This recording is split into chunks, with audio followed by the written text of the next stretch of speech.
السلام عليكم الإخوان والأخوات، كيف الحال والأحوال؟ كنتمنى تكونوا بخير وعلى خير، وهذا الفيديو راكم في صحة جيدة. إخوان، هذا الفيديو قوي وقوي جدا. إلى جانا الإنذار غتلقاوه في أول وحذفتوه، غتلقاوه في أول تعليق مثبت، لأنكم بغيت نشارك معكم هذا الفيديو. هو فيه 3 مقاطع، 2 مقاطع ديال إيريك بروني. إيريك بروني من بين الصحفيين أقوياء، يعني عنده واحد الشخصية قوية وما كيسوق حتى شي واحد، وما كيحملش ماكرون، ما كيحملش مرت ماكرون، وكان وصفوه بانه بحال بونابرت، عز عليه السيدات الكبار في السن. يعني واحد السيد قوي، عنده واحد الشخصيه قويه لدرجه انه هذاك الدي اس كا فاش كان محكوم عليه بالتحرش الجنسي كان يوميا كيبعث تعهد امام هذيك السيده اللي اعتدي عليها، انه كل مره يصيفط لها رساله ديال يعني المساندة. واحد السيد زعما قوي، قال كلام على الصحراء المغربية وعلى العلاقة بين المغرب وفرنسا. والمقطع الثاني، المقطع الثاني هو ديال شارل غاف. شارل غاف واحد فينونسي مزداد في يعني مزداد في سوريا، وعنده واحد الباع كبير في التحليل الاقتصادي والمالي، وكذلك بحال قلتي من دوك الناس القدام ديال فرنسا. عنده شويه العنصريه لانه مساند لإيريك زمور، وكيامن بفرنسا بلا مهاجرين بلا هادي. شنو غيكون في هذه العلاقه بين المغرب وفرنسا؟ شنو غيكون خصوصا عن النظام الجزائري؟ قال كلام قوي، هو دائما الكلام ديالو قوي. يعني الناس السكه القديمه كما كيقولوا. خليكم تشوفوا الفيديو من الاول للاخير، دعمونا بلايك، ولا كنتي اول مره كتجي قناه ديالنا اشتراك. خليك تشوف الفيديوهات ونتلاقاو في الاخر نناقشوا هاد الجوج. صراحه قالوا واحد الكلام قوي وقريب جدا. خليكم تشوفوا الفيديوهات. Occidentale, c'est la continuité géographique du Maroc, c'est le sud du Maroc. Que les Espagnols, qui étaient la puissance coloniale, ont dit, bon, bien sûr que c'est marocain. Que les Américains ont dit, bien sûr que c'est marocain. Ah oui. Israël a dit, mais bien sûr que c'est marocain.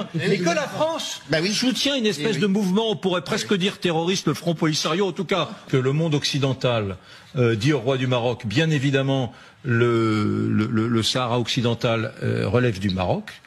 La totalité du monde occidental, j'ai cité presque, voilà, et que les gens qui soutiennent le Polisario contre le Maroc, c'est Cuba, c'est l'Algérie, c'est beaucoup de pays communistes, l'ANC, et que je comprends un peu que compte tenu de la nature des relations très serrées qu'il y a entre le Maroc et la France, je comprends un peu quand même qu'il y ait une vexation de la part du roi du Maroc.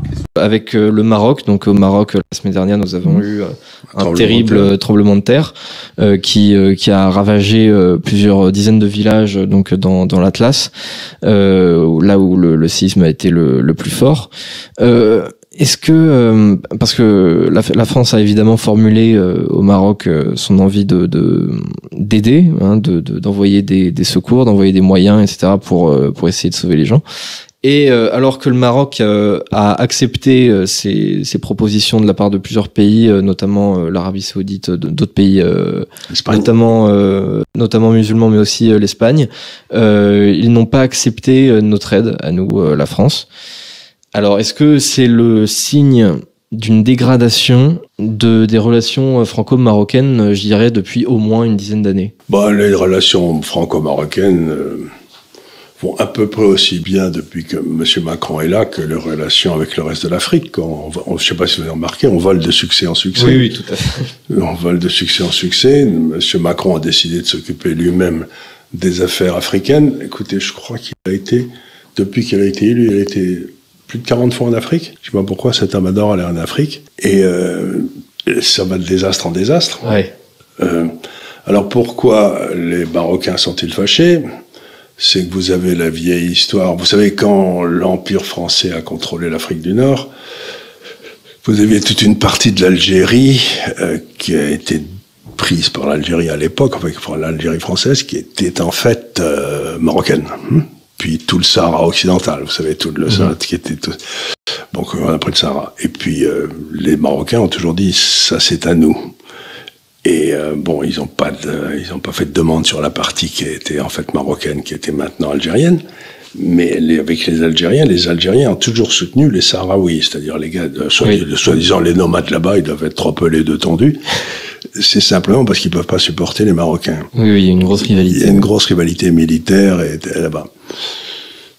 Et donc, je crois savoir, mais j'en suis pas absolument certain, que Monsieur Macron aurait eu des mots aimables pour les Sahraouis. Vous savez, c'est un petit peu comme si en 1914 ou 15-16, vous aviez dit, dans le fond, l'Alsace et la Lorraine, c'était allemand, quoi. Ce que je veux dire, vous auriez eu un gros succès auprès de la diplomatie française, quoi. Ouais. Ce que je veux dire, donc, cet homme fait preuve, encore une fois, moi, c'est pas tellement que le Maroc soit fâché contre nous. Le Maroc peut pas être fâché contre nous parce que le Maroc d'aujourd'hui, c'est une création de l'IOT et qu'ils l'ont toujours reconnu. C'est-à-dire que les Marocains ont toujours été, contrairement aux autres pays, surtout l'Algérie, qui ont considéré que la période de la colonisation, ça a été une abomination. Ils ont reconnu qu'on avait réussi 2 ou 3 trucs. Mais donc, si vous voulez on a un ami historique avec qui on a eu des liens profonds, le Maroc, un pays dont on s'est séparé avec beaucoup de souffrance, l'Algérie, qui reste extrêmement rancunier vis-à-vis de notre égard, et on va foutre en l'air l'amitié du Maroc pour essayer de rattraper un coup tordu avec une série de tordus qui sont les Algériens. Donc, je me dis, ce type est vraiment d'une nullité, Effectivement, on a le sentiment. Tout ce à quoi il touche se viande. On a le sentiment, effectivement, en fait, la France a, pendant plusieurs décennies, un peu sacrifié sa relation vis-à-vis de l'Algérie, puisque de toute façon, on n'arrive pas à être copain avec eux. Ben non, il veut pas. Mais pour pouvoir justement être copain avec le Maroc, on a le sentiment, surtout avec Emmanuel Macron, effectivement que en fait il bazarde complètement ses relations avec le Maroc pour essayer de tenter d'être copain avec l'Algérie. Et ce qui est fantastique, c'est que non seulement évidemment le Maroc peut-être se sent un petit peu heurté par cette infidélité. Mais c'est pas ça. Si le Maroc, ils ont une relation qui est presque de guerre entre l'Algérie et le Maroc pour le Sahara occidental là. Et si on va prendre le parti de l'un, automatiquement on fâche l'autre. Bah oui, forcément. Donc il y a que 2 positions à faire. C'est moi c'est ce qui est très drôle. Moi je fais rien. Enfin c'est drôle. Non, c'est pas très drôle. C'est effrayant. Qu'est-ce qu'il a besoin de prendre parti? C'est que, évidemment, du coup, on n'est plus très copains avec le Maroc, mais en plus de ça, on n'arrive même pas à être copains avec l'Algérie. Donc non, on l'a bien vu, quand on leur a demandé du gaz, ils ont été le fil à l'Italie. Oui, et puis c'est pareil, il y a à chaque fois que Macron va en Algérie, il y a cette question des visas étudiants, etc., où à chaque fois on dit, oui, voilà, il va essayer de négocier ceci, cela, et à chaque fois, le président algérien obtient d'autant plus de visas à chaque fois. Nous, on s'aide surtout, et on n'a rien en échange. Exactement. Et en plus, il faut... Allez, soyons clairs et francs, la dynastie marocaine, le Maroc, ça a toujours été un pays, depuis les temps immémoriaux. Oui, c'est une nation. C'est une nation qui existe, et la dynastie marocaine, c'est un descendant du prophète, il est légitime, son grand-père, son père ont été des héros nationaux, Mohamed II et Hassan. En Algérie, il y a un pouvoir militaire qui s'est exercé depuis l'indépendance, qui a déplacé les gars qui avaient vraiment combattu, qui étaient souvent d'ailleurs des Kabyles, Belkacem, etc. Et c'est l'armée de l'extérieur qui avait jamais combattu, qui a pris le contrôle, qui a viré les vrais combattants, et qui depuis a mis ce pays en coupe réglée. Ouais. Donc s'il y a vraiment un pays où c'est une dictature à la limite du criminel, c'est bien l'Algérie. Ouais. Donc d'un côté, d'un côté, vous avez un pays qu'on peut discuter, mais enfin qui a un pouvoir, qui a une grande légitimité.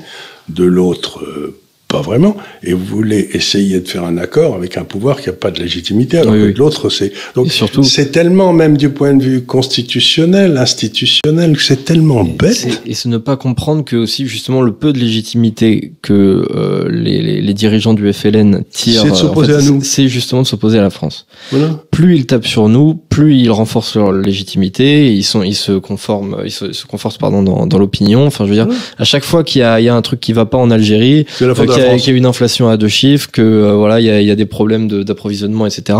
C'est c'est forcément la faute des Français quelque part. Et à ce moment-là, bon, d'accord, ok. Alors si c'est la faute des Français, ça va.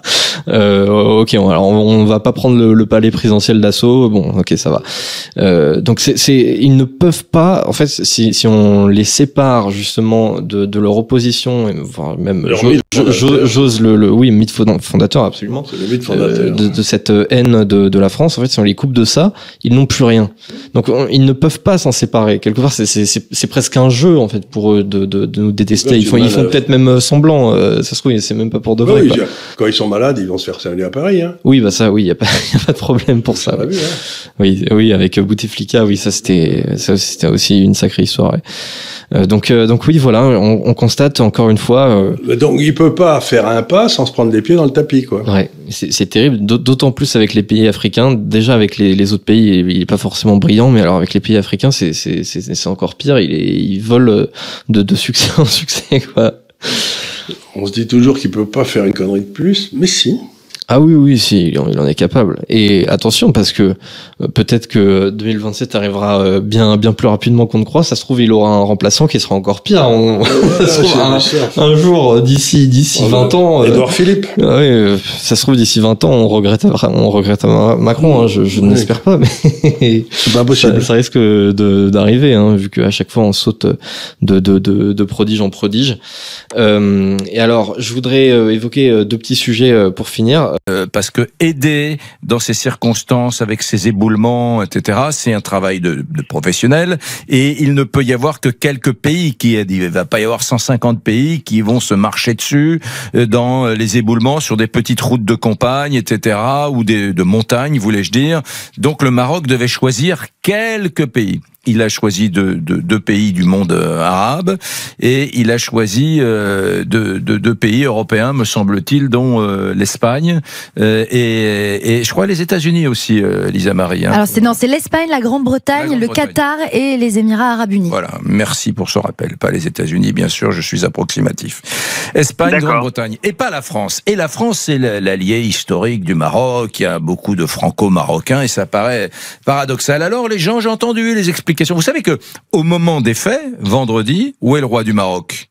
Il est à Paris, il est en France, pas du tout en visite officielle. Quand il vient en France, il ne voit absolument pas Macron, avec lequel il ne s'entend pas du tout. Il va dans sa résidence personnelle, avec des amis, il vit ici, il s'installe ici quelques semaines ou quelques jours, que sais-je. Donc il était là, le roi du Maroc. Et il s'entend pas pour plein de raisons.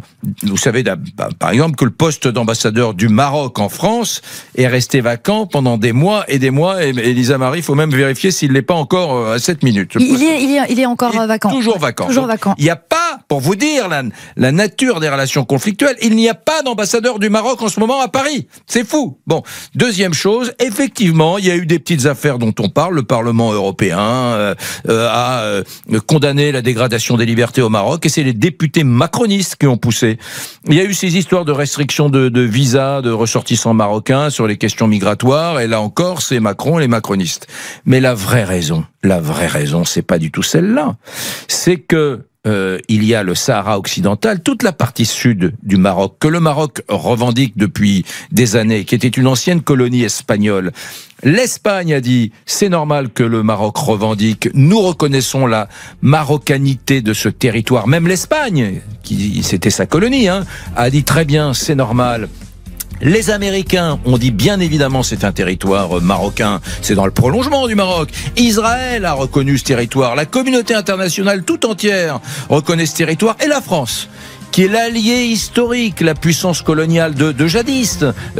On parle d'un pays, le Maroc, où l'on parle le français. Et la France dit, ah ben non. Elle s'aligne sur la position algérienne, et elle dit non, c'est un groupe, le Front Polisario, qui est un groupe armé, local, quelques dizaines d'hommes avec des armes et des jeeps sur ce territoire, qui sont légitimes à réclamer bien la paternité de ce territoire. Voilà. Et ça, jamais Mohamed VI ne le pardonnera à Macron. Elle est là la raison, Olivier.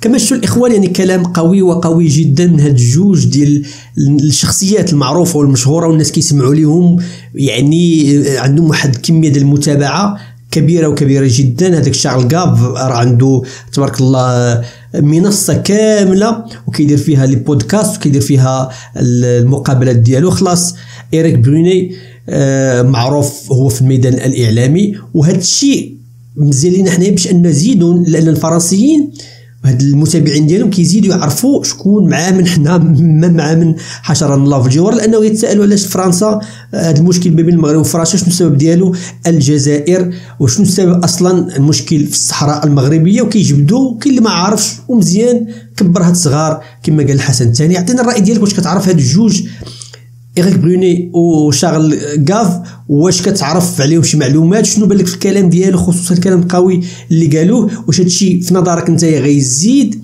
يخلي هذاك 13 دويل او بقعه زيت تزيد تكبر وكما قلت كبر هاد الصغار، او هادشي فقط غير سحابات صيف عابره؟ الراي ديالكم مهم جدا، وخصوصا الناس اللي كيتحفونا بتحليلاتهم كيزيدونا يدعمونا باش الصوره توضح اكثر واكثر في مستقبل الفيديوهات. ما تنساش لايك، وشكرا بزاف للناس اللي كيديروا لايك قبل ما يسالي الفيديو، الناس المخلصين للقناه. اللقاء في فيديو اخر ان شاء الله، تهلاو.